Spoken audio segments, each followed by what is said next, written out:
What's good, everyone, and welcome back to Legend of the GLORIO Heroes, episode 36. By the time you're listening to this, Thanksgiving is over. Maybe you've taken care of some shopping. Maybe you have survived some heated political exchanges of your own. And how about you wash that down with a nice palate cleanser in the form of more heated political exchanges? And that's what we're here for in our premiere recap and reactions podcast for the legendary 1988 science fiction OVA. As always, I'm your host, Gee, and with me, as always, my co-host and Thanksgiving dinner maestro himself, Iro. Outing me on the podcast. Talking about IRL. People should know about the multitude of talents you possess. I'm still here cooking Thanksgiving dinner for friends and family. And we are all very grateful. But celebrate Thanksgiving in the Free Planets Alliance. That's a good question. I was gonna say, like, if you had to, let's say Yang and Reinhard both invite you to Thanksgiving dinner, and you can only attend one. Which one do you go to? Because I feel like the FPA dinner would be like less. I mean, it would be more fun in the like these people genuinely like each other and like want to have a good time way. But I feel like Reinhard's that part is probably like really nice, really good, and like let's say you only get to live in the Legend of the Galactic Heroes universe for 1 week, right? Like you don't get to go to the other dinner next year. Like this is a one and only. Okay, and it's like go to Fazan's dinner and get the best of both worlds. Oh yes, I'm sure Rubinsky holds a very lavish Thanksgiving dinner.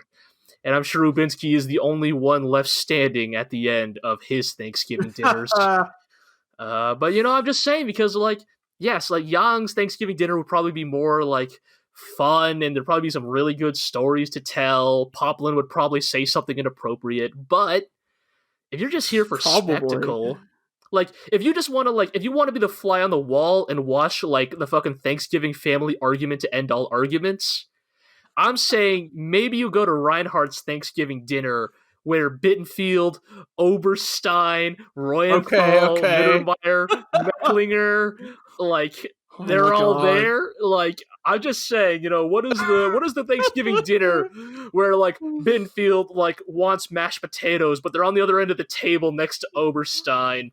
And like I refuse to right. Like Valen is also there too, but he's busy talking to somebody else, and like ask Mittermeier to get the mashed potatoes from Oberstein. It's like is Bittenfield like, hey Mittermeier, could you pass the potatoes? And Mittermeier's like, I'm like 3 seats away, like. Like Mittermeier understands what Bittenfield is trying to imply here, but Mittermeier can't exactly reach the potatoes that easily himself. Also, he's trying to entertain Royenthal, who's had a few too many glasses of wine and will not shut up about the inferior gender right now. Oh God, just say like, considering these past couple episodes, Bittenfield might not even like imply he doesn't want Oberstein's mashed potatoes. You just be like, I don't want those because they're next to that fucking rat at the other end of the table. Yes. Maybe the situation is even worse. Maybe it's not that the mashed potatoes are next to Oberstein on the table. Maybe Oberstein is the one who brought the mashed potatoes. And everybody kind of begrudgingly admits they're like pretty good. They're really smooth, not too heavy, not lumpy. I don't know. You only eat spoiled chicken, right? Maybe to be fair, yes. I could definitely see Oberstein as the kind of dude who's just did the turkey, and it's just a boiled whole turkey. It's like pallid and gray, and right. He is obsessed with like just nutritional efficiency. Like, why would I bother roasting this turkey? Like, it's like dry and shitty because he cooked it to the required temperature all the way through for the right amount of time. No salt. Look, I'm just saying this Thanksgiving dinner likely ends with Bittenfield smashing the turkey platter on Oberstein's head. And as much as I'd love to sit around and get drunk with Poplin and Dusty and like shoot champagne at each other, you just kind of want to see everything deteriorate. There might be something fun to watching Reinhardt's Thanksgiving dinner just completely fall apart. It's the fate of all autocracies, man. Indeed. Speaking of the fate of all autocracies, We're here to talk about a very interesting trio of episodes of Legend of the Galactic Heroes. Episode 102, A Challenge to Arms. Episode 103, Cosmic Mosaic. And episode 104, Toward Peace via Bloodshed. Yes. So we open up with episode 102. For those who need a reminder, Julian and the Iserlohn Republic have officially declared their support for the protests on Heinessen and have declared war, straight up capital W, war on the Empire. We're doing stuff. And Julian has said he has a plan to lure the Empire into the Iserlohn corridor. Yes, and his plan is to go towards the Imperial side of the corridor. Yes. And Valen's like, I'm sure they're up to something, but we have to kind of go in now because and get from behind, because what else are we going to do? So Valen, as always, the movers and players in this setting, they're not stupid. They know something's going on, but also they cannot deny that this is a tactical opportunity that they have to take. So Valen carefully advances into the Iserlohn corridor. Meanwhile, on the other end, we meet Admiral Wagenseil. Wagenseil. I don't think this dude matters. Frankly, I don't think this dude matters after this episode. So apologies to the Wagenseil estate, but he's basically shit talks. Send some shit talk to these lone guys. Calls them stray dogs. Gotta whip these dogs into shape, etc. Right. He kind of starts talking a big game. Poplin comments that for diplomatic shit talk, they're not very good at it. Poplin recommending that instead, perhaps Wagenseil should instead call them bloody clowns dancing on knives with ropes around their necks, which... Let's see what else we got here. Disgrace of the universe, enemies of peace and unity, deranged rebels, idiotically optimistic pure German culture who don't think about meeting their death. Look, we know Dusty is supposedly the writer here, but Poplin is the one who... Multidisciplinary Poplin over here. Yes, is maybe the one who has a way with words. But, and so they head to battle. Yes. We find out that Julian's fleet arrives at the Empire exit of the Iserlohn corridor. We are told it is Wagenseil's 8,000-strong fleet versus the FPA's 6,500. It kind of starts off initially with the usual laser back and forth, but then it's time for some small fleet action, baby. We haven't gotten in a while. It's time for Poplin to get back into what he does best, and what he does best is not very nice. Right. We get this pretty good sequence of just space dog fighting. Oh yes. We are reminded that Poplin might be a dumbass and a goofball, but also Poplin is maybe the single most dangerous individual in space when it comes to dogfighting. We are told that this battle marks Poplin's 250th kill. Pretty good. I assume that's quite high. Good. That's pretty good, assuming that Legend of the Galactic Heroes still operates on the standards that 5 confirmed kills is what you need to be an ace. Yeah. Poplin is in that case an ace 25 times over or something, 50 times over basically. Yes. The narrator informs us that Poplin's leadership in this dogfighting would leave a landmark in the history of galactic dogfighting. Is this like the sickest air battle in the textbooks? Yes, basically yes. Like, this is one for the history books. We are told that it is 16 FPA or 16 Iserlohn Republic casualties to the Imperial Forces 104. 240. So 240 total deployed. My mistake. Yes, so 240 Iserlohn deployed, 16 casualties. I forget how many the Imperial Forces deployed, but they lost 104. So that is basically 1 to 9 odds, 1 to 8 odds, which is fucking a massacre by dogfighting standards. Right. We are usually told the FPA tended to operate at a technical a technological deficiency to the Empire. But apparently the Imperial Forces, their dogfighting core is not up to snuff. Not up to snuff, because they get fucking slaughtered. We are told that Wagenseil, however, is not a complete idiot, and in fact uses copies a tactic that was once used by one Admiral Siddeley in a failed offensive against Iserlohn. Right. Wagenseil decides to pursue to close the distance essentially against Julian's fleet by kind of using what is known as parallel pursuit, essentially keeping the same distance between Wagenseil's fleet and Julian's fleet as Julian slowly retreats towards the Thorhammer, essentially in theory to prevent Julian from ever being able to fire the Thorhammer because of Wagenseil's close distance to Julian's fleet. Right. But of course, is again, yes. Go ahead.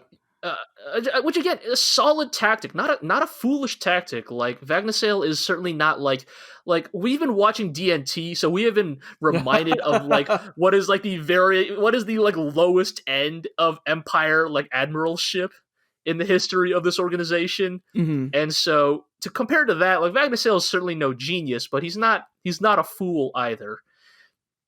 But Julian, however, had calculated for this. You were about to say, Iro? Yeah, Julian had calculated for this and was basically very closely managing how close they were and how long it would take to shoot the Thorhammer, etc., etc.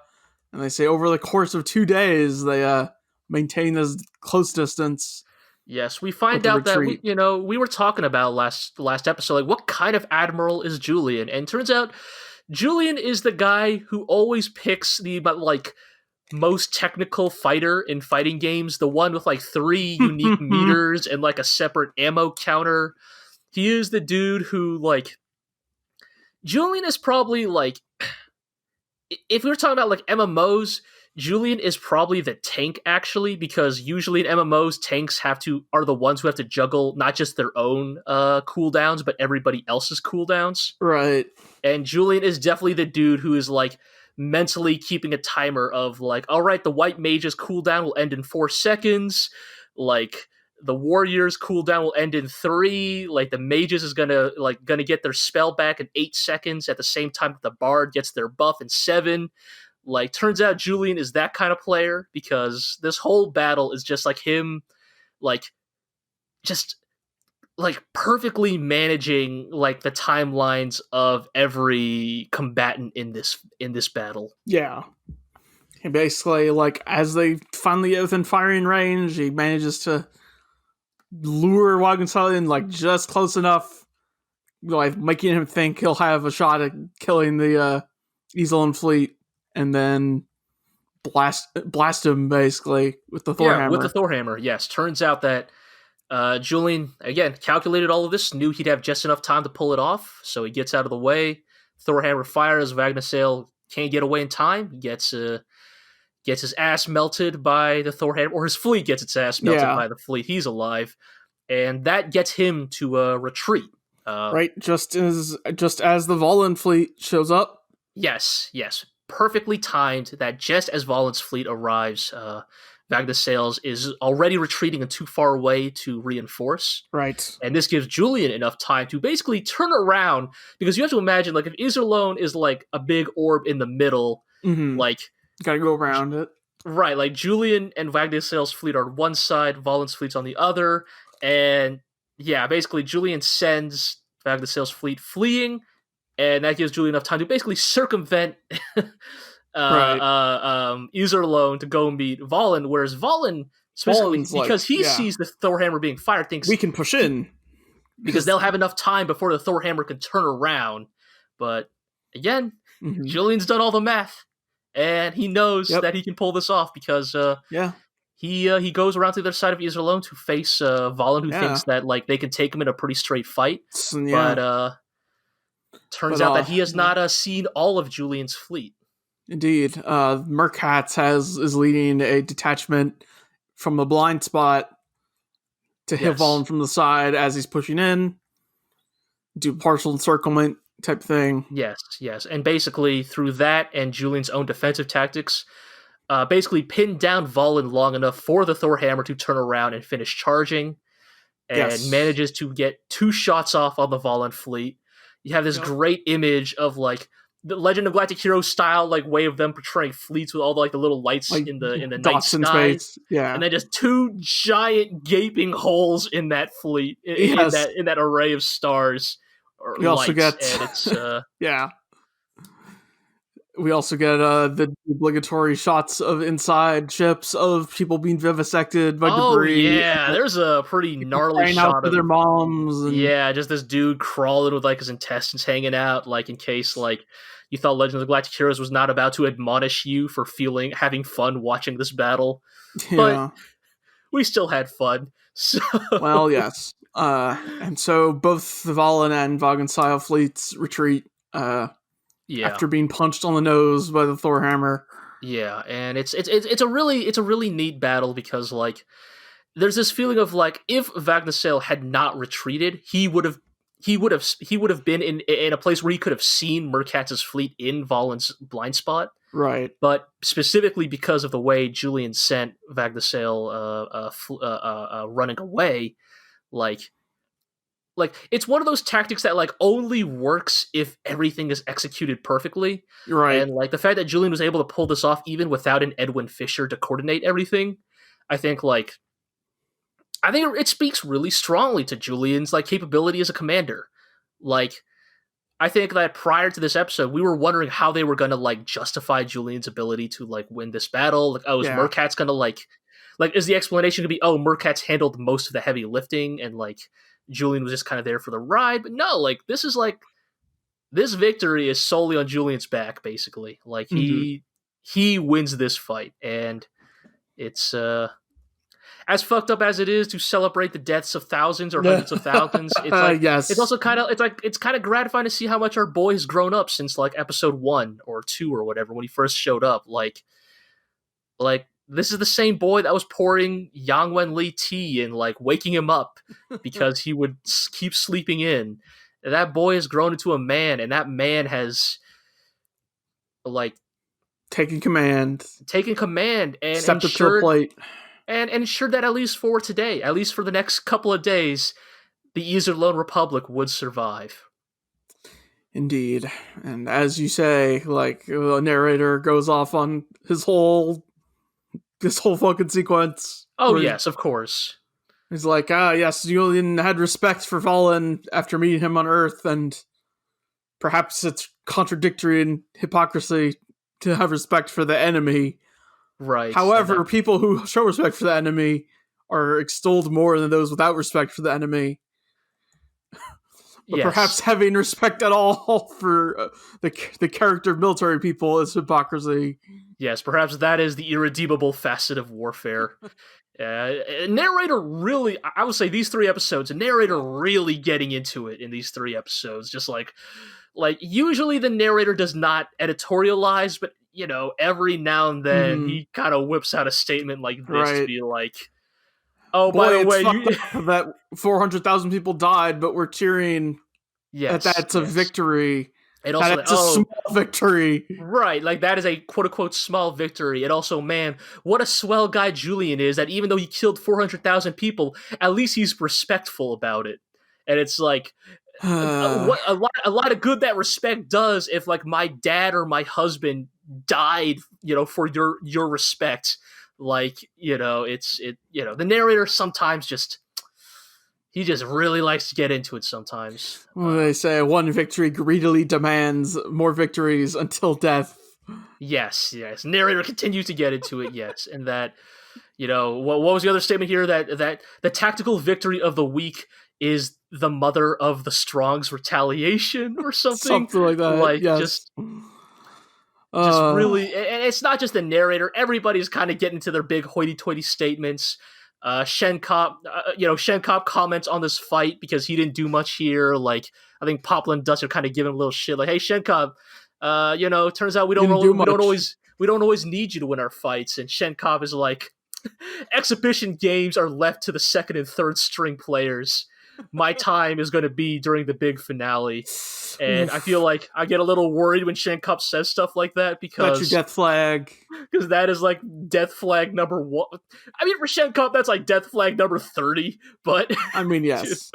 but yes, I feel like we are getting very close to that becoming a reality. Just because of our meta Indeed. knowledge of look, we're at episode 102. Like, there's not going to be a lot of close combat fights left in this TV series, and so like whichever one comes up next might very well be Shenkop's last. So, Yeah. But it's also a thing of like Yang did not deserve to die the way he did, but the way he died was also the most fitting way for a man like him to die.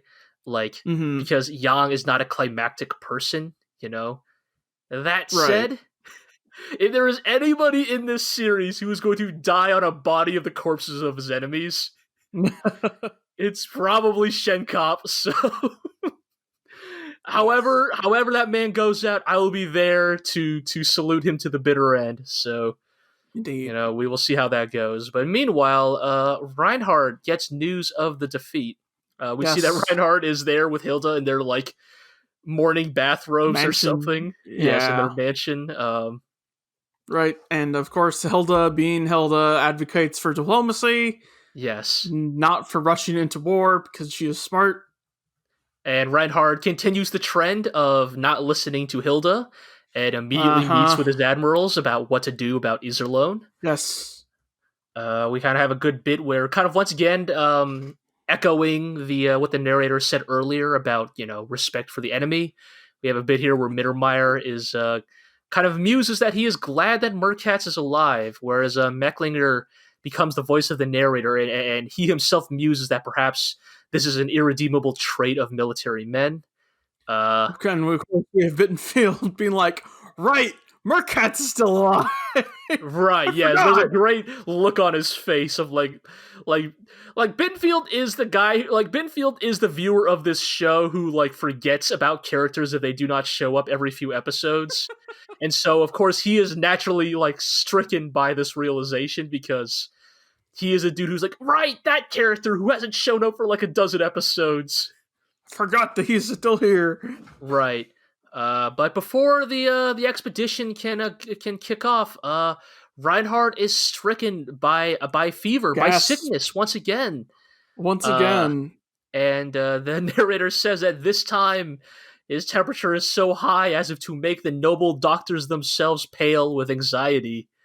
And it's almost like, now hear me out, this is a crazy thought, but it's almost like autocratic governments are beholden to the whims and the condition of the man at the very top. Indeed. And that the sole reason why this expedition doesn't happen is because of Reinhard himself.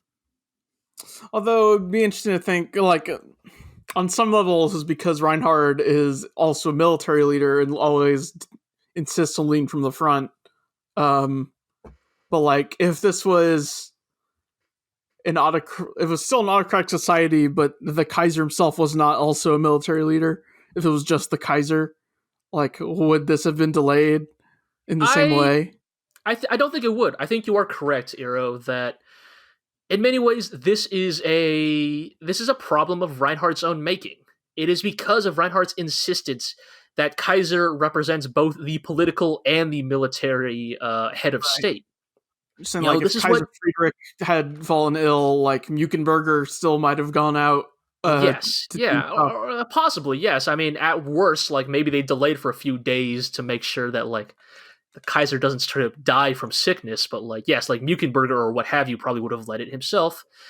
And I think that this is, like, what Yang constantly talks about, like, the problem with when your military leadership and your political leadership end at the same spot at the top is that too much of it is beholden to a single position. And like, while that means that, like, when Reinhard is at his best, when Reinhard is running on all cylinders, that means the empire is like a more agile government than a democracy could ever be. But when that one part is mucked up, is broken, then the entire machine falls apart. And I think that's kind of what we're Indeed. seeing here. Is like, in essence, the Iserlohn kind of basically survives because of the providence of Reinhard catching a cold again. So, Yes, and so we head into the next episode, 103, where Hilda is basically like, we should call your sister because you're not feeling well. yes. And also, she's still here on Fazan, so we'll call her. And I think it is interesting that every time, like, if you think about here, and you also think about it when Admirals first came to Fazan for the wedding, every single time Anna Rose and Reinhardt are in the same room, we don't see the scene. We are not shown. Yeah, that's true. We are not shown what they say to each other. And same thing here, right? Anna Rose visits Reinhardt while he's sick. Again, Hilda leaves the room, and then the scene cuts to Anna Rose exiting the room and speaking with Hilda. Like, I think it is very intentional on their part that, like, whatever Anna Rose and Reinhardt have to say to each other is either not important enough for the plot, right, or like intentionally we are not meant to know. And either way, what does that imply about like the relationship that they now have here 100 episodes later? And I think that is kind of confirmed with what Anna Rose tells Hilda here. Right. Anna Rose is basically extremely polite about saying she doesn't want to be here to talk to Reinhard. Yeah, there's kind of an interesting thematic element to Anna Rose's conversations with Hilda, where Anna Rose is very like, I'm not going to say Anna Rose is like on the same level of a political player as a Reinhard or a Hilda, but I think Anna Rose is actually displaying a surprising amount of political understanding that she is doing in her own unique way. She's essentially washing her hands of Reinhard. Like, she tells Hilda, now. It's your problem now. Right, like the main way to do it would be basically Anna Rose is telling Hilda that Reinhard is your problem now. Like, I will not deal with Reinhard any further. But of course, this is Anna Rose, so she says it in the nicest way possible of, please don't abandon Reinhard. Please take care of him. Right, like please take care of him as I would have, blah, blah, blah. Like, and essentially Anna Rose is like admitting that, like, she knows that, like, if Reinhard himself is not a toxic influence, then staying with Reinhard is in some ways, like, you know, it's sort of like how when people say things aren't, you know, political or an act can be apolitical, the very act of Anna Rose being in the vicinity of Reinhard is in and of itself a political statement. And Anna Rose has decided that it is not worth it anymore. And yes, we have this montage. Get this like dream sequence where she thinks about young Reinhard and thinks about Kirky eyes, and screen gets a nice pink filter. Yeah, and as Kirky eyes disappears. And I kind of want to bring this up, like, just because, like, was this ever confirmed up till now that, like, Anna Rose actually maybe definitely had feelings for Kirky eyes? Like, I don't think it was ever like explicitly confirmed, but I think we all knew. I mean, I don't know. I don't know if it was necessarily so explicit. Like, I think that it was definitely obvious that Kirky eyes had feelings for Anna Rose, but I think with Anna, like, the other way around, I think it was always hard to tell if, like, Anna Rose was just being her, like, you know, perfect, noble princess, like, nice to everyone shtick, you know, to Kirky eyes, or, like, if she I don't know. I feel like when, at the end of season 1, Reinhard asks her if she loves Kirky eyes, and then we cut away, combined with how she just how she heard about it from Oberstein, and also just like sequestered herself for so long. I feel like it was a thing that kind of went unsaid. I guess so. I guess when you put it like that, yes, there's more subtext there, but I feel like this is a scene where they finally, like, explicitly say, yeah, Anna Rose totally had the hots for her little brother's best friend, which is the name of my upcoming light novel spin-off for Legend of the Galactic Heroes. I can't believe I'm the consort of Friedrich von Goldenbaum of the Goldenbaum dynasty, but I'm in love with my younger brother's best friend. Oh boy. But yes. But he's how many years younger than me? How many years is? How many years? How many years younger is Kirky Good Eyes question. to Anna Rose? Like, because like I'm not saying that like Anna Rose was 18 when she got kidnapped by the Kaiser. Let's be real, the Kaiser probably doesn't care about age of consent. How But, old was like, Kirky Eyes? Like 19 when he at died? time of I death. guess probably yeah. Like I forget if he was both taller and older than Reinhard or just taller, but. Okay, so, Anna Rose is 5 years older than Kirky Eyes. Okay, that's not so weird then. Sure. I was It's weird curious. when you're like 19. Oh yeah, it's weird when you're like 10, but like sure. Yes. a little bit.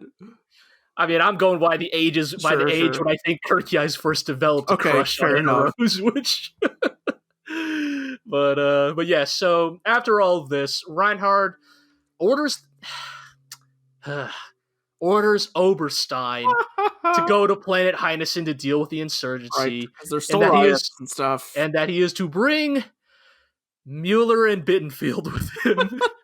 And Bittenfield is fucking pissed about this. Bittenfield, it's very funny. Bittenfield quickly becomes the best character on the Empire side in the next 2 episodes. Bittenfield spitting more hot fire than I think any character has in the entirety of this series. Of just like straight up like, I hate your fucking guts to someone's face. The venom he spits. Like, if you thought the letter to Bittenfield from like Dusty was like kind of mean, like turns out that we shouldn't feel bad for Bittenfield because Bittenfield dishes it out just as much as he takes it. Bittenfield like lines like, Oberstein lived at his desk. He should have died at his desk. If only Bittenfield finally invokes the Kirky. If only Kirky Eyes were here, by saying, "If only Kirky Eyes were here, I wouldn't have to deal with this fucking nonsense." Mittermeier gets the news about Bittenfield and Mueller being sent with Oberstein and muses about how this situation is kind of a powder keg ready to go off. Yep. We return to Heinessen. We got protests about democracy. We get a great Yang Wen-Li sign that's just like a picture of, like, you want to imagine that, like, in universe, like, somebody just went to a print shop and, like, printed out, like, a fucking 2-foot tall picture of Yang Wen-Li. Like, just went to Google and Googled, like, Yang Wen-Li stock photo. There's, like, a watermark on it and everything. Just, like, cuts it out, like, pastes it to this, like... fucking this, like, signboard, Signboard. We find out that Valen has returned to the what is it, the Gandharva Star Zone? Yes, because he didn't want to.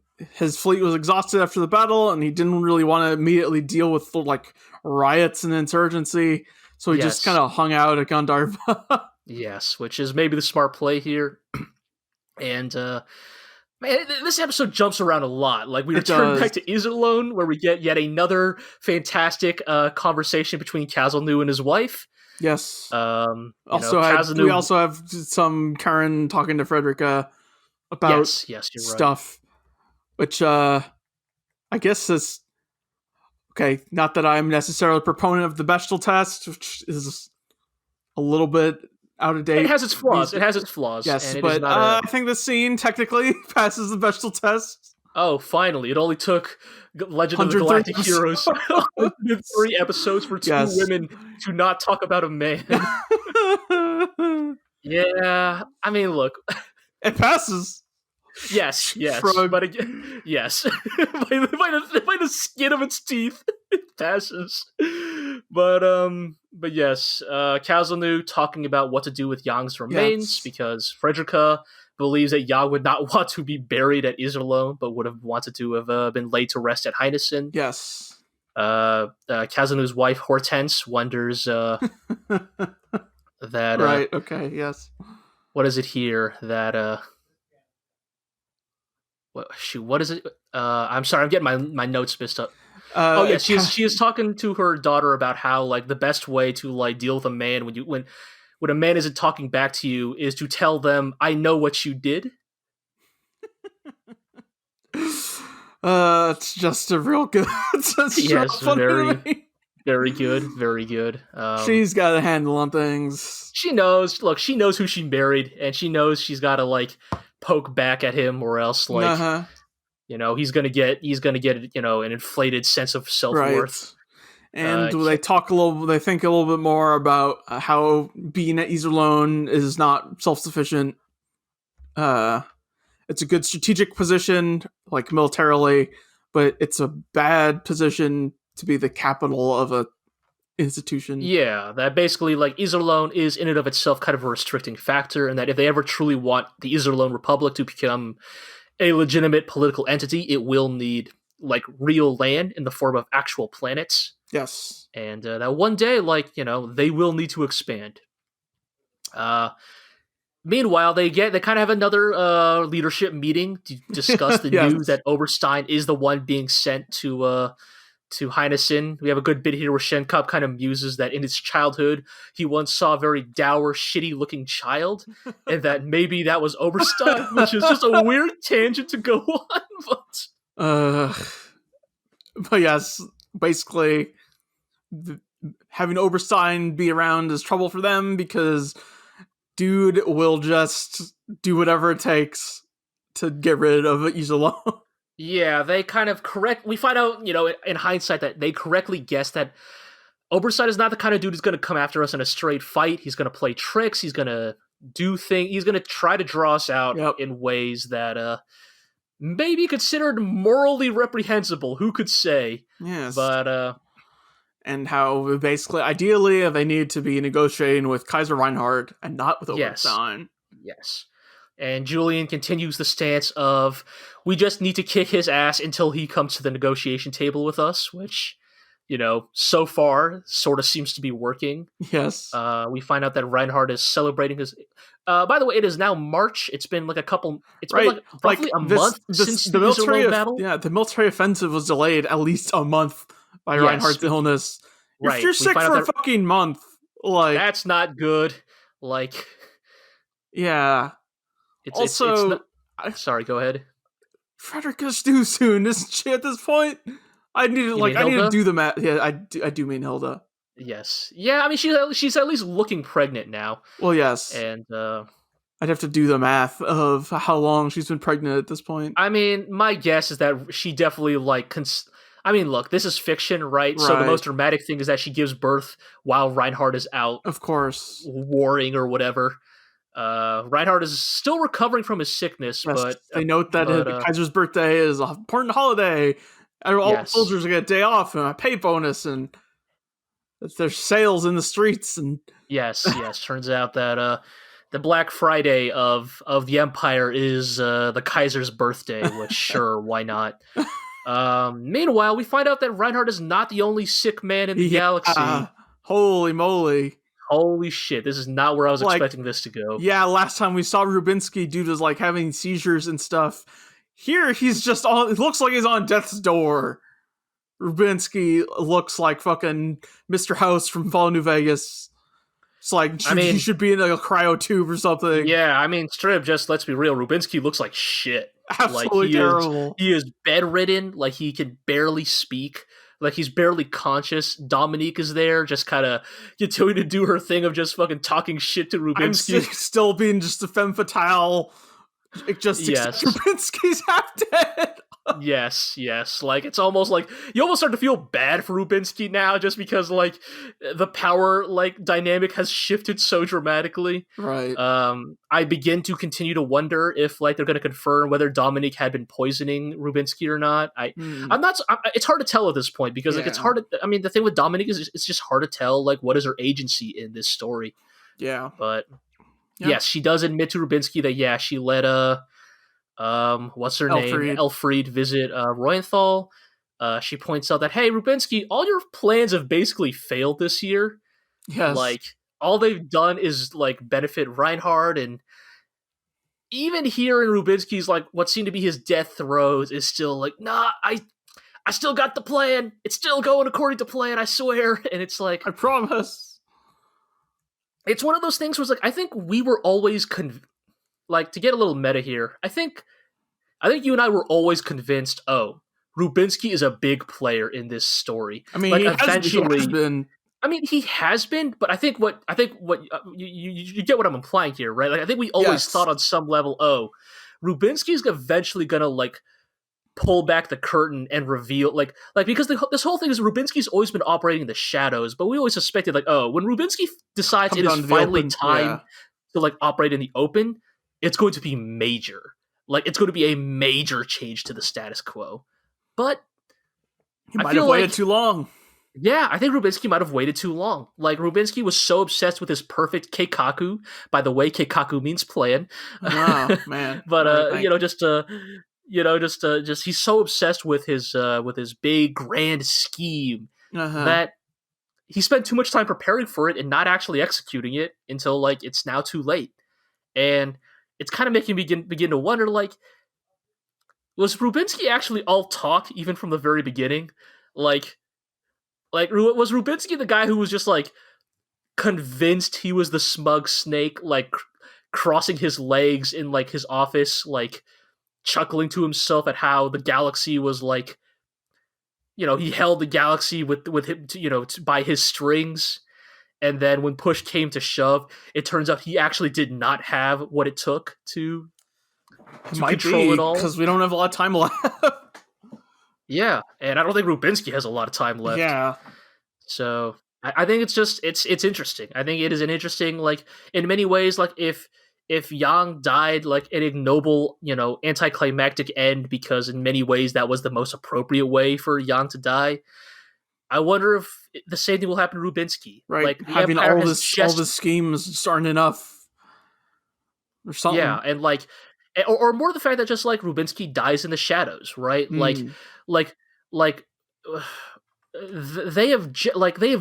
Empire have just learned the truth of Rubinsky's involvement in the plots, right? Like, Kessler, they explained Kessler has just begun to investigate Rubinsky in, like, the last few episodes, and what if it turns out, like, Kessler finally, like, finds out where Rubinsky's real hideout is, like, kicks the door down, and fucking Rubinsky's dead. Like, that, and that's just how it ends up. Like, he just died alone in the dark, in some hidden compound on Fazan. Yep. One day I'll have my chance.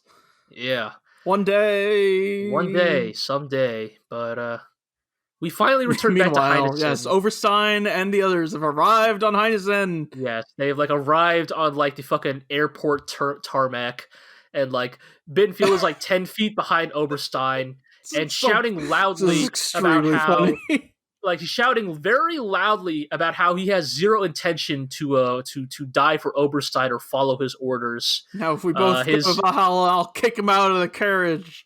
Yes, his adjutants are like, Bittenfield, please, you are 10 feet away from him, he can hear you. Bittenfield says it's a Bittenfield tradition. When you praise someone, you do it loudly, and when you denounce them, you do it even more loudly. Just fucking start sneezing. Also. And then, start sneezing because it's cold, I guess. God. So much. Yes. Speaking of so much, Oberstein immediately begins cracking down on the dissidents as harshly as possible. Moves into Reuenthal's old office and just starts getting rid of unsavory elements immediately. Yes, we find out that he has arrested Huang Lewis and Murai. Yes. But has also arrested the likes of former Admiral Paeta and Olivera. Mm-hmm. So, like, 50-50, good and the bad. Like, on one hand, sucks because, like, Huang Lewis, like, now that Labello is dead and disgraced, Huang Lewis is now literally... now Huang Lewis is literally the only good FPA politician left in the story. So, shame about him. But basically anyone who was in a position of power in the FPA. Yes, they state that over 5,000 quote-unquote dissidents are arrested. Yes. And that Oberstein is basically just kind of holding them in prison. Bittenfield, we came up with a term for this to call it, like, Oberstein's mowing the lawn or something. Yes, just a very good way to describe, that Oberstein's very kind of harsh crackdown.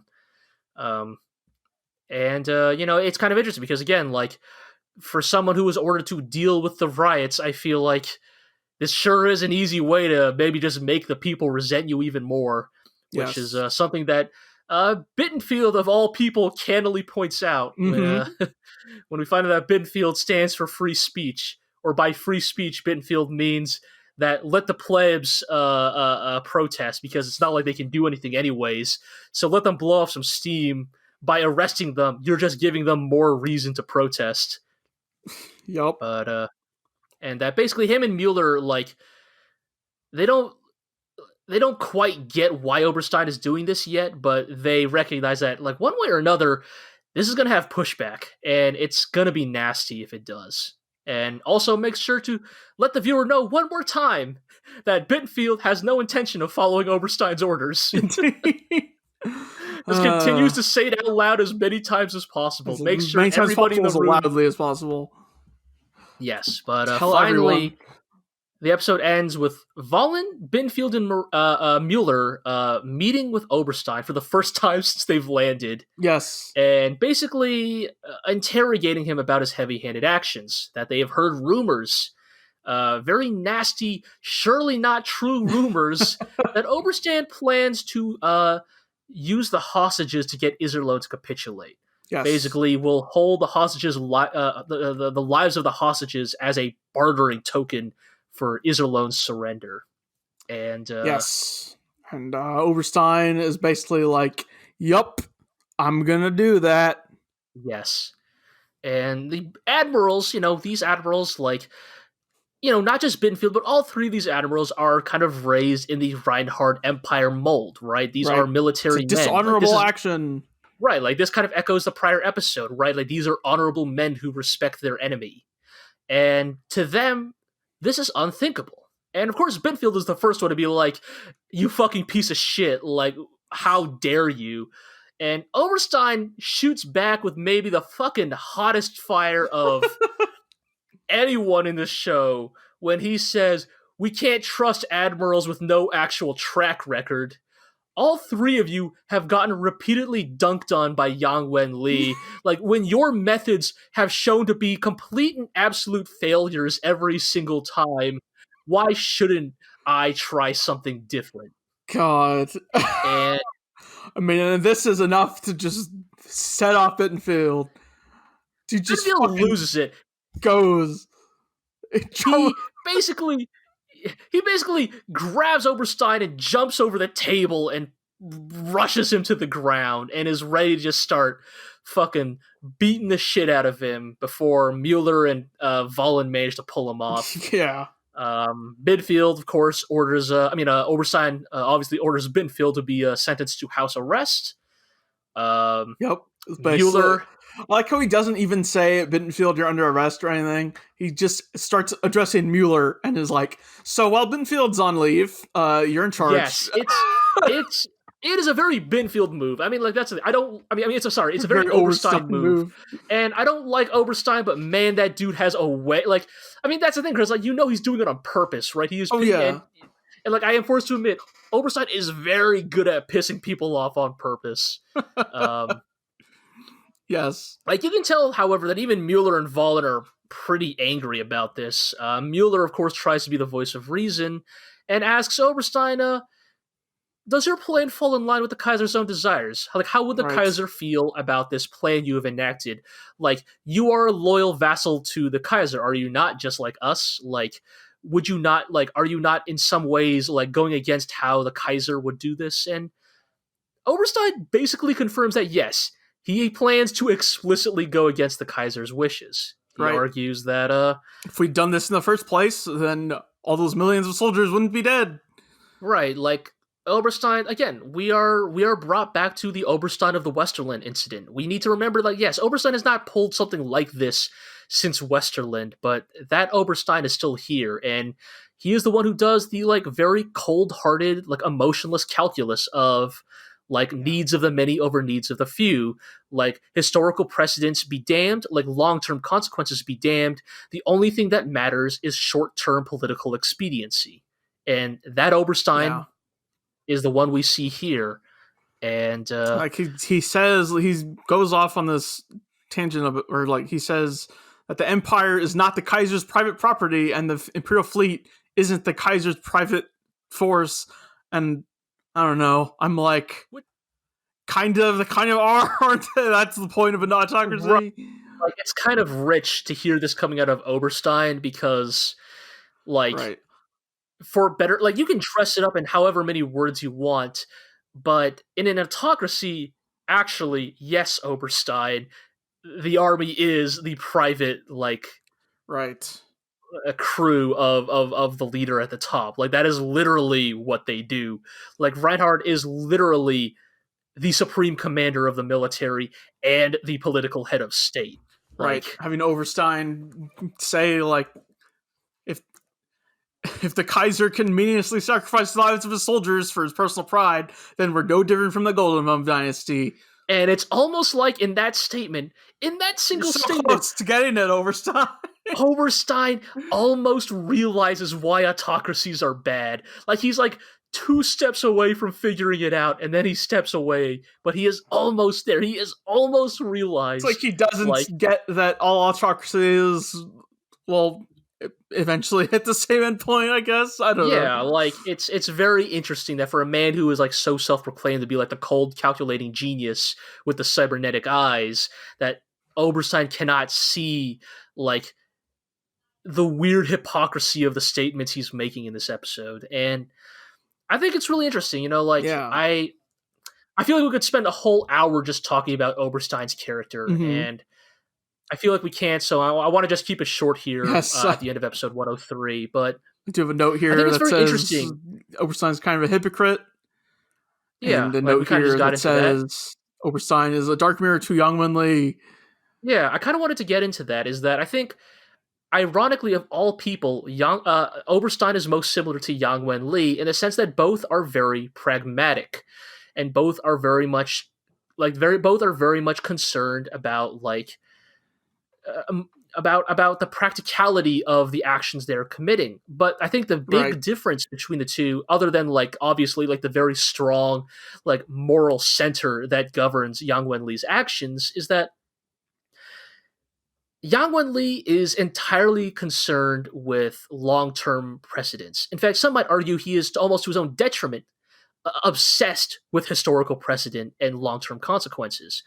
Almost every single action that Yang Wen-li makes is colored by his concern for how his actions will be interpreted by future, not just historians, but future figures, right? Like, who will invoke Yang Wen-li's name 100 years from now, right? Like, and to, Yang Wen-li to do what, right? And to do what, right? Like, Yang Wen-li is the guy who is deathly afraid of like Yang Wen-li's the guy who's deathly afraid that like somebody is going to invoke Yang Wen-li's name to like make racist memes.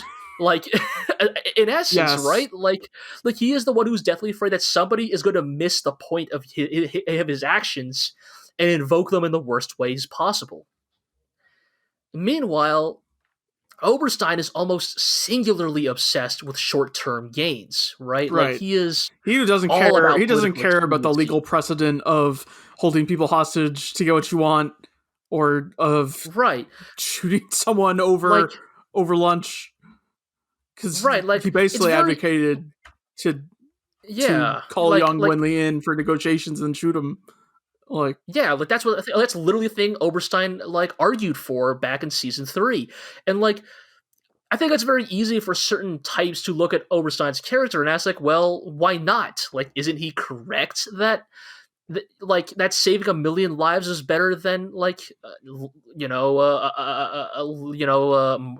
isn't saving more lives important essentially? And the thing that like, I don't mean to tinge this argument with my own beliefs, but the thing that I would argue is like, we talked about this back during the very same, I think we talked about this during the very same podcast where Oberstein brought this up. Like, if you shoot a man at lunch, nobody will ever eat dinner with you ever again.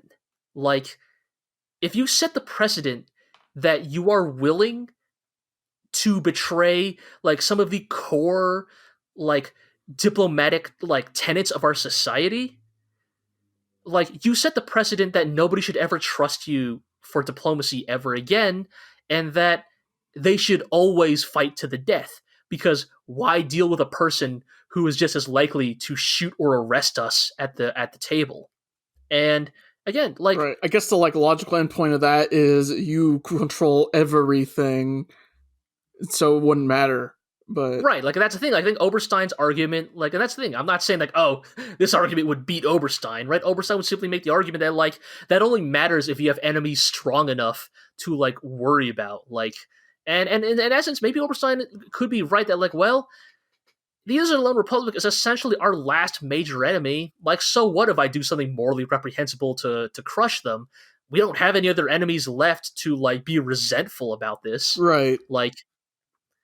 Like, so what? Like, whatever. Like, Yeah, and I like also control the media. We'll stamp it out. We'll right. we'll erase it from the records. And there's like, that like cold numbers logic to everything Oberstein does. We're like, yeah, I guess that makes sense. Just also, it's a really shitty thing to do. right. That's the thing, right? It's a thing of like Oberstein has never been like technically incorrect in any of his arguments in this show, but I think that, like, again, like compared to Yang Wen Li, like, here's the thing, right? It's like the guys who are like, oh, fuck feelings, it's all about pure logic, right? Like feelings don't matter in debate. It's like, actually, feelings matter a lot, because even if you claim to be like a perfectly logical being who isn't swayed by their emotions, for every one of you, there are 10 Bittenfields ready to fucking punch you in the face. And right. You'll never get rid of them. Like for better or worse, you are never going to get rid of emotional people. You are never going to get rid of people who are swayed by their emotions and their feelings. And so the idea that your plans hinge on a society that operates purely on logic is actually illogical, because it isn't taking into account the fact that human beings, are emotional beings. Yeah. And I think that is why again, like Yang Wen Li maybe gets a little too up his own ass sometimes, but I think Yang Wen Li's brand of moral practicality is actually a lot more practical than Oberstein's like political expediency, because Yang Wen Li has a better understanding of people. Right. He has a better understanding that like if people do. Sorry, go ahead. It's like if Yang hadn't done things the way he did them, he would have never been able to come to negotiations with Reinhard in the first place. Exactly. Like, there are plenty of times when Yang Wen Li could have done the politically expedient thing, but, like, who can say what kind of, like, maybe worse consequences would happen as a result? It's impossible to say. Right. Like, sure, again, there are the moments, of course, that maybe Yang Wen Li should have been pragmatic, like taking the shot at Vermilion. Of course, there are moments like that, but for every one of those moments, how many moments are there where if Yang Wen Li had been politically expedient, it actually would have been worse? And who can say? Again, who could say? And anyways, like, I apologize for kind of going on this tangent, because Iro, I think that you kind of wanted to put another. You're really blowing this one out for sure. Yeah, there's like an important thing you wanted to bring up in kind of in relation to Oberstein's kind of morality. I was reminded of a character in the hit 1998, 99. The legendary 1998 okay, yes. computer RPG. Yes, the well-known 1999 computer RPG, Planescape Torment, which involves a character known as the Practical Incarnation, who I thought of during this segment while watching Galactic Heroes, because this character is described as practical. He is not described as evil or good, but instead as practical. This is like a D&D game, video game. Right. It is based on the classic D&D alignments of morality. So he's not a good person. He's not necessarily an evil person. He's not working for like purely evil means or whatever. Just the things he does are incredibly reprehensible and cruel and just kind of fucked up by our modern standards of morality. Yeah. I mean, the way you describe it is his actions sound so morally callous that, like, even if you could be argued that they are not technically evil, they are in essence still evil by but also everything he does like absolutely furthers his goals and your goals as the player. Like, everything did come back around to help. You cannot argue that. It all worked. It all did its job.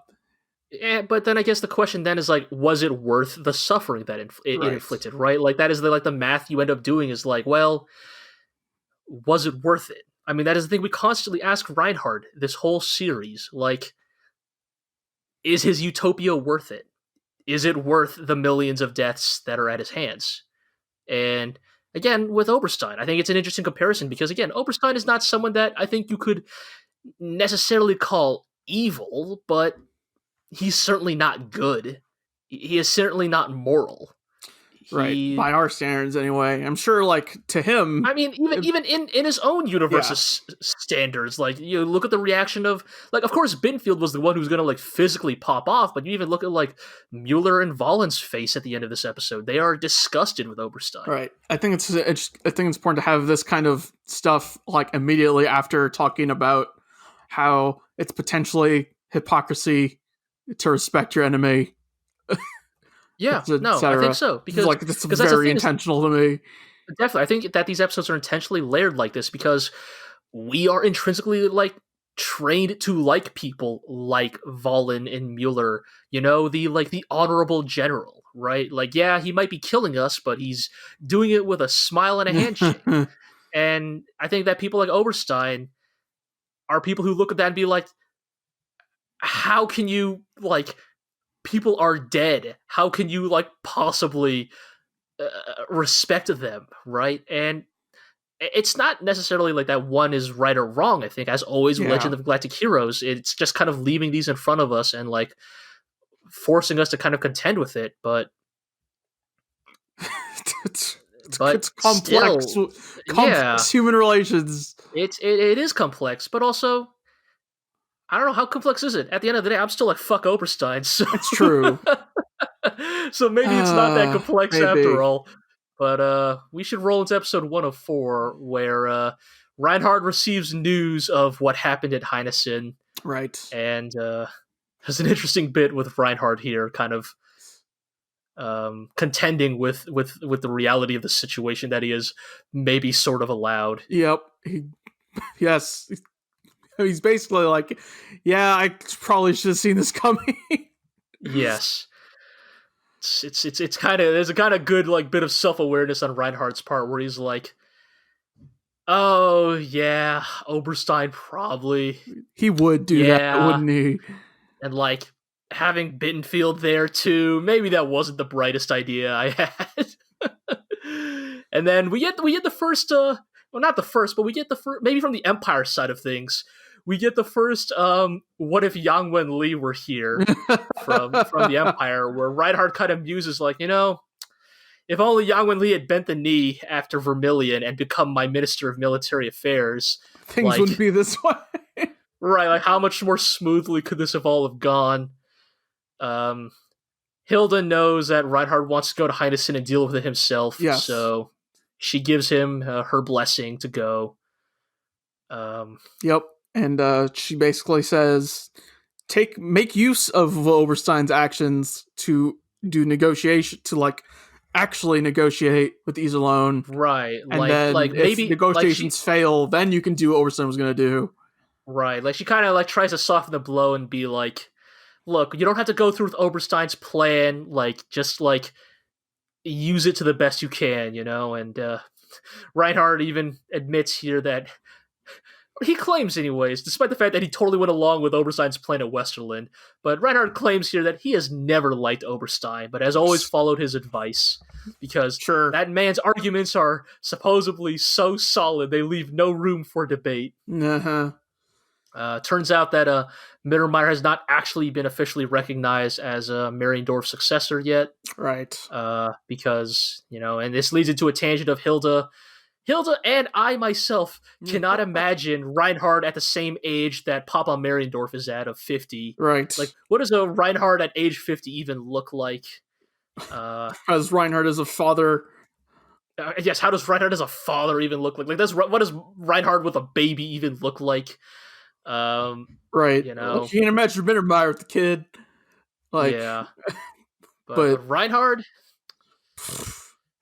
I don't even know the context of this one. I just wrote it down because I write it down every time it shows up. But somebody says, if only Kirky Eyes were here. Hilda wonders if Kirky Eyes were here, he could have dealt with this. Basically, he could either be going to deal with Oberstein, or he would just be in Oberstein's position, and this wouldn't be a problem. Yes. See, without the context, since I only just wrote if Kirky Eyes were here, I thought maybe Hilda was musing about, like, if only Kirky Eyes were here, he'd be a great nanny for Reinhardt's kid. You know, Kirky Eyes would be, like, the favorite uncle, right? All the Reinhardt kids get excited. Well, which uncle would be, like, between, like, Kirky Eyes, Mittermeier, Royenthal, and Bittenfield, which is the best and which is the worst uncle for Reinhardt's kids? Oh, man. Like, Bittenfield is probably the uncle who, like, fucking takes, like, Reinhardt's kids on some real, like, crazy-ass, almost illegal joyride. Like, takes them hang gliding or some shit. Just trying to think of what Royenthal would do. Royenthal would be the worst because he'd probably... Royenthal would be like... Don't forget, kid, women are awful. Don't ever trust them. Mittermeier's obviously, like, the uncle who, like, buys toys. Right, I feel like Kirky Eyes, you know what, I hate to say it for Kirky Eyes, I feel like Kirky Eyes would be the good uncle, but he's the good uncle that the kids would not realize he's a good uncle until it's too late. Right, he is too much of a square, right. Like Kirky Eyes is the uncle that's like, remember, like, a fine young citizen of the Empire always does X, Y, and Z, and Reinhardt's kids are like, man, Kirky Eyes, can you stop being a cop for like 5 minutes? Kirky Eyes, you could call if you needed a loan real fast. If you were in a real bad spot, you could call Kirky Eyes and he'd take care of it. Yes, I think that is the way it would be. Like, yes, Kirky Eyes, like, if Reinhardt's kid was in college and, like, so we've talked about this before. Bail. Right, we talked about this before. If you need to hide a body, you call Uncle Royenthal. Mm-hmm. If you need like life advice, if you need like advice on what to major in college, you call Uncle Mittermeier. Mm-hmm. If you need someone to get you to the party itself, you call Uncle Bittenfield, who is definitely too old to be at this party, but he'll be there anyway. You put a keg in your passenger seat, you can drive in the carpool lane. Yes. And yes, I think Kirky Eyes is like... I think Kirky Eyes would be like, if you're drunk at the party, and like you're responsible enough to know you shouldn't be driving drunk, but you need an uncle to drive you who won't judge you. He'll pick you up. Like, you call Uncle Kirky Eyes because he'll pick you up and he won't say a word to Reinhard. Mm-hmm. So yes, that's what I was thinking of when I saw my note here of if Kirky Eyes were here. So maybe that gives all our listeners an understanding of like the fucking brain space that I operate on during this podcast. The conflict between the Admirals has gone public on Heinessen. Yes. Everybody knows. Yes, even the citizens on Heinessen are talking about Bittenfield and Oberstein's very public spat. Yes. Predictably, Valen and Mueller are trying to keep things under control. They're trying their damnedest. There's a great line here. I forget who says, I think it's Mueller, who's like, people might... It really speaks to like the kind of social dynamic of these admirals. Where the guy, I think it's Mueller who says, people might not respect Bittenfield, but he is deeply loved by the Black Lancers. Like, if you imprison... Like, he's trying to like reason with Oberstein that like, if you imprison Bittenfield's staff are not going to take this lying down. Right. Like, because for better or worse, Bittenfield's personality rubs off on the men he commands. Right. And so Mueller and Valen are basically trying to calm down the Black Lancers. Yes. Make sure they don't fucking lose it. Because they come to the Admirals for help and are like, hey, help us get Bittenfield out. And they have to just be like, yeah, we asked too, and we also got turned down, so we can't do anything. I'd bet my prosthetic hand on it. And so, like, that officer leaves, but then higher-ranked officers come a second time around, except this time they're angry. They're like, you guys better help us or else we're gonna fucking, like, pop off. And, like, Valen and Mueller, turns out they know how to play both good cop and bad cop. This time they play bad cop. They're like, you better shut your mouth, like... You want to start another Royenthal rebellion? Yeah. So they back off, but it turns out that like just because the upper ranks of the Black Lancers have backed off does not mean that the rank and file are taking this lying down. We are Yeah. we are now with the camera pans to what is this Down Ding Avenue. Down Ding Avenue, where some Black Lancers are blowing off steam, getting drunk at the bar. Talking shit one of about them- Oberstein. Yes, one of them kicks a bottle with Oberstein's face drawn on it, which is very funny to me. Kicks it into the feet of an internal affairs officer who is ostensibly working for Oberstein. Mm-hmm.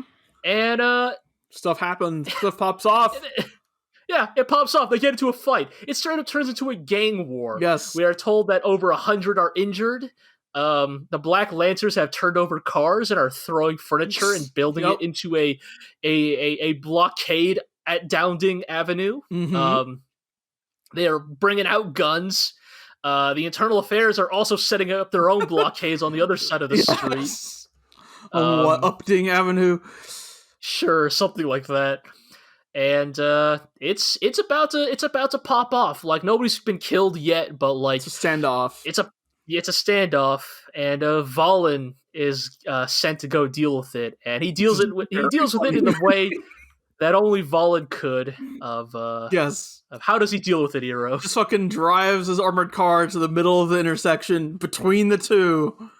Just gets out, sits on top of his car with his gun in his lap, and just glares. Right. He specifically glares at both sides. The part I love about this is he really takes out his fucking pistol and puts it on his lap, just crosses his arms, and as you said, just fucking like a stern dad, just dares these fucking kids to even try.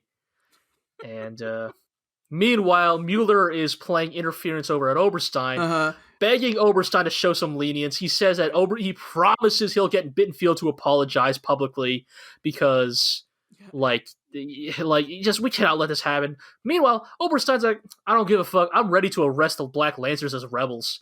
Like I'm gonna it would be easy. Like I am ready and willing to place the Black Lancers in the same place in the history books as Royathal's own rebellion, and like it's just.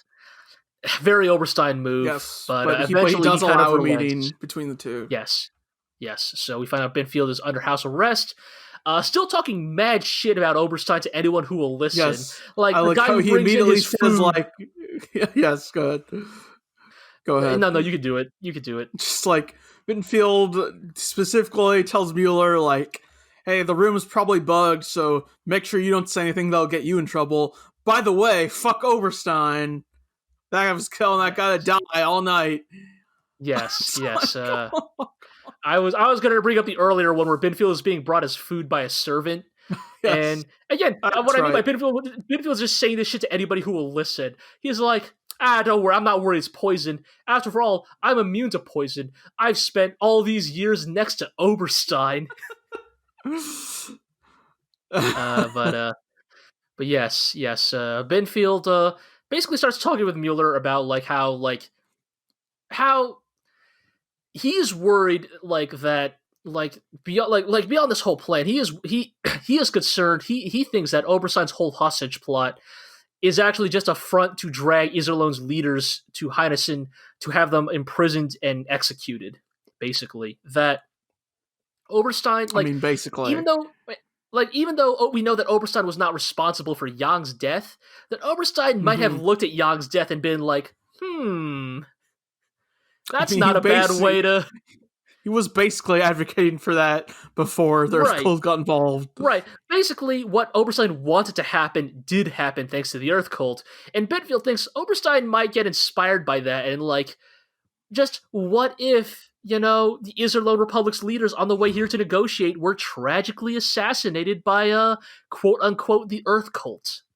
And there's a very tangible reality that, Oberstein would not be above it. Indeed. He wouldn't even be above pinning it on the Earth Cult. He would just, he could just do it himself. Yeah, and, just execute them for being enemies, Yes. He wouldn't mind. Yes. And And yeah, it's just, they just really get into this conversation of, like, it's interesting because these are two admirals who are ostensibly on Oberstein's side, but, like, even they are, like, expressing their concern about, like, what is, like, in many ways, they kind of know that, like, they've spent so much time with Oberstein, they know that, like, this plot is not the only plot, right? Right, Like, right. like in many ways, this hostage crisis is in of itself probably a front for something even more insidious, and what that is remains to be seen. Bittenfield kicks the wall in anger and nurses a hurt foot for a Yes. bit. Yes, it's very good. Yes, and so they discuss basically that's what they have to deal with this before it causes problems for the Kaiser. Right. Essentially, like, for better or worse, like, between Oberstein's actions and Bittenfield's own outburst, like, one way or another, if there's anything they feel bad about here, is that they've given the Kaiser yet another headache to deal with. Yes. But, and they've also given Iserlohn a headache because they have to choose. Right, we return to Iserlohn, where they're kind of forced to deal with the situation. Poplin, as always, gets in a good comment about how when he hears that Marai was one of the people arrested, Poplin's like, let's just pretend this never happened. Maybe this is a good thing. Which, I know he's joking, but also I'm trying to remember how many, like, arguments did Marai and Poplin actually get into when they were hanging out, because I feel like Marai wasn't that much of a cop during his time at Iserlohn. Right. But, it's also been a while. Julian, meanwhile, gets into his standard Yang Wenli inspired internal argument about, like, if we champion democracy, then we can't abandon these people, but also if we go after these people, we champions of democracy might be killed. Yeah, and also, like, that a lot of people could die, and, like, if this is the like, in essence, he's thinking about Oberstein from Oberstein's perspective. Like, if this is the best method to the least amount of bloodshed, like, then why is it that people in societies pursue honor at the cost of suffering? And just really gets into it. And but before they can really arrive at, like, a distinct conclusion, they get news that Oberstein has officially declared on public channels that he will release the 5,000 prisoners if the Iserlohn leadership physically shows up at Heinessen. And Frederica kind of arrives at the conclusion that they should probably attend this meeting. If nothing else, they need to discuss with Oberstein. If nothing else, they need to at least make the public showing. They cannot ignore the plight of these 5,000 prisoners. And finally, they do arrive at the somewhat canny, like, argument that, like, Reinhard will probably be there, and that even if what were we going to say? In some form, like, Reinhard be present. It's not going to be just Oberstein, basically. Right, and that even if, like, Oberstein is kind of a piece of shit, as they put in their own words, it's not like everyone in the Empire is an Oberstein brand product, which gives, I believe, Dussier Poplin the shudders at the very idea of an entire society of Obersteins. I shudder at that. Jeez. I mean, I would too, yes. So that even if Oberstein's a piece of shit, we can probably still negotiate with Reinhard to some degree. They straight up say, like, we'll not go all the way to Heinessen to meet Oberstein. We'll make sure we get an escort from someone in the Empire. Yes. Who's slightly more trustworthy, like Mueller. Right. They have not forgotten the loss of Yang Wenli and insist that they will not be traveling there unattended, that they will only arrive at Heinessen if kept under escort by Admiral Mueller.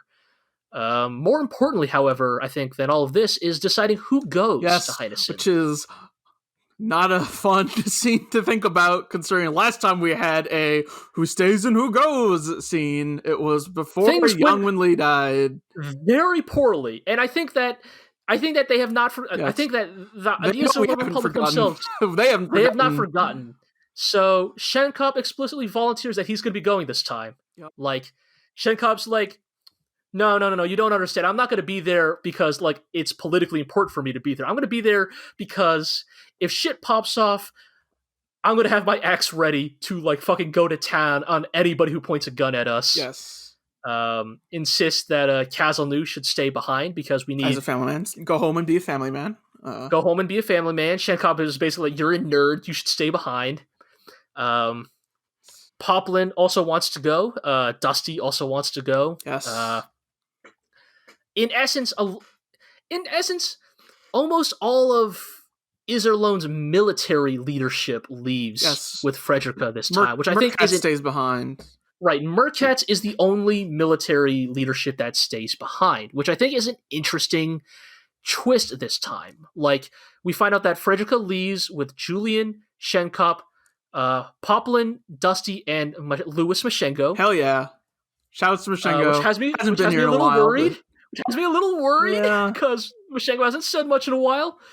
Meanwhile, Kazelnu and Merkatz stay behind on Iserlohn. And however, before we can even find out what would result of them leaving Iserlohn, the narrator helpfully tells us in the last 30 seconds of this episode that this would all be thrown into array because of the RUGPOOL incident. The RUGPOOL incident. Whatever. What is the RUGPOOL incident? I don't know. I wish I knew. We'll find out. What is the RUGPOOL incident? Why does the show do this to us? Every time. What happened at New York Kimhwa Park? Right, what happened at the park? It's the same thing. Like, is the rug what could the RUGPOOL incident be? Could it be something that happens on Heinessen, or maybe something happened to Reinhard on his way from Fazan? I don't know. Or who knows? Maybe Rubinsky actually put his plot into action, and there's a 20,000 strong Fazan fleet waiting at the exit of the Iserlohn corridor, and they just shoot the Iserlohn Republic to death. What is happening? What is happening? And I would say I wonder if, because so many people went with Julian and Frederica, I almost wonder if the people who stayed behind are the ones who are going to get got. Like, yeah, what do they do reverse of it? We pull a lot of the main people out of Iserlohn, which frees up Iserlohn to get blown up, and then what if we're Iserlohn? Haha, sorry guys. Right, what if it turns into like a weird... Oh man, what if... Iro, what if the last battle in Legend of the Galactic Heroes is Julian and the crew having to retake Iserlohn from the Earth Cult, who have infiltrated Iserlohn, killed Merkatz and Kazelnu, and have taken it for themselves. Jeez. Just go full circle? Yeah, full circle. Yeah, why not? Why the fuck not? The first important battle in this show was Yang taking Iserlohn. The last important battle will be Julian taking Iserlohn. That might happen. It could happen. Time is a flat circle in this space opera nightmare. Straight up to the other corridor. And yes. God. Just... Yeah, and it's just like... But I mean, that's the thing. I think the interesting thing is that, despite the fact that we are now less than 10 episodes left in the show, there are still so many possibilities, right? Yes. Like, what if? Because what we have to remember, the Earth Cult is actually still operating on Heinessen. Like, right. When they talk, and here's the thing I noticed about, for what would be an interesting arc for the final few episodes of Legend of Galactic Heroes is, the majority of the Iserlohn Republic are on Heinessen. Oberstein is on Heinessen. Reinhard going to Heinessen. Reinhard is coming to Heinessen. All of a sudden, everyone's there. The most important individuals in the galaxy are basically could potentially be in the same room. Yes. And tell me the Earth Cult would not jump at that opportunity. Hell, tell me Rubinsky, even in his death throes, might not jump at that opportunity. Yeah. And suddenly, the inclusion of Shenkop and Louis Mashengo and maybe Bittenfield makes a lot more sense. And you see those three fighting alongside each other. Yeah. And Bittenfield and Axe. Yeah. Again, I told you about my fanfic fantasy for the last few episodes of Legend of the Galactic Heroes is the Earth Cult attacks, their bomb goes off and they're rushing into the room. For some reason, Reinhard is an idiot and did not bring 1 million armed guards for this meeting. I don't know why Reinhard wouldn't do that. But all of a sudden they have to escape through the hidden like escape, and Shenkop has a grin, glints at the camera, is like, give me an axe, I'll hold them off. And then he hears a voice from off screen. It's like, on my pride as an Empire Admiral, I couldn't leave a Rosenritter mongrel to hold him off to by himself. And we pan it over, and it's fucking Bittenfield holding 2 axes, one in each hand. I don't know. I don't know if Bittenfield could pull an Ovelosaur. Are you telling me Bittenfield would not dual? If Mittermeier dual wields, all right. If Mittermeier dual wields in TNT, Bittenfield has a dual wield. He has to. He could do it. Holding 2 axes and like a bandolier of grenades or some shit. I don't know. And I don't know, man. And maybe because this is my fan fiction, everything will go perfectly fine. Louis Mashengo will, like, despite the fact that Bittenfield has 2 axes, he'll be, sorry, Louis Mashengo, I didn't bring an axe for you. And Louis Mashengo will be like, mankind cannot fight his fate, and then rips a steel girder out of the wall, and he fights with that. Sure, probably you could do it. Damn it. I think with that does speculation. I don't know. Speculation. Sure. What do you? What do we think? Do you have actually? What do we think will actually happen next week?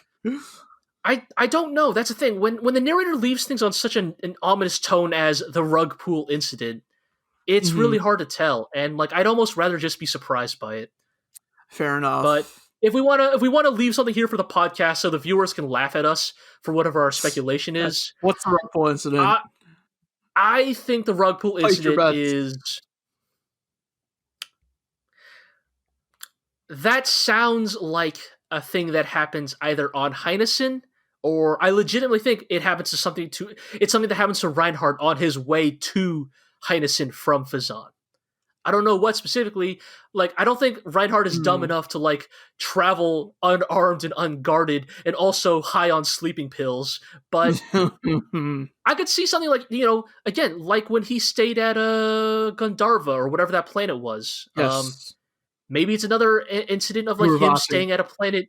Yeah, maybe it's another Uruvasi thing of he stays at a planet in between Fazan and Heinessen, and something pops off that like prevents Reinhard. Like, I don't say Reinhard gets hurt or killed or anything, but maybe it prevents him from making it to Heinessen in time for the meetings. And all of a sudden, it's now a meeting between Oberstein and the Iserlohn Republic without Reinhard there to mediate it.